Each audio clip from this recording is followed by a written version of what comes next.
If you thought about giving sewing a try, we've got some tips and tricks that are worth knowing.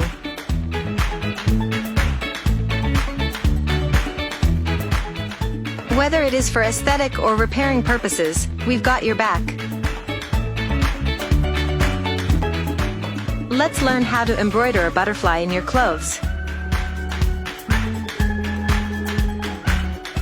If you follow these steps, you'll do it in no time. Wow, how good does that look? Off to another one. It looks quite easy to follow, and we're quite curious to see the end result of this.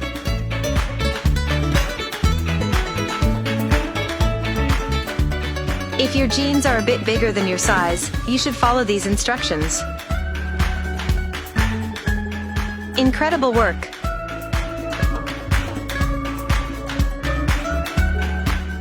Let's modify this one now. Do you think you'll give any of these ideas a try? Looking super cute. This one goes for whenever your clothes have a hole in them. Turn the hole into a leaf instead.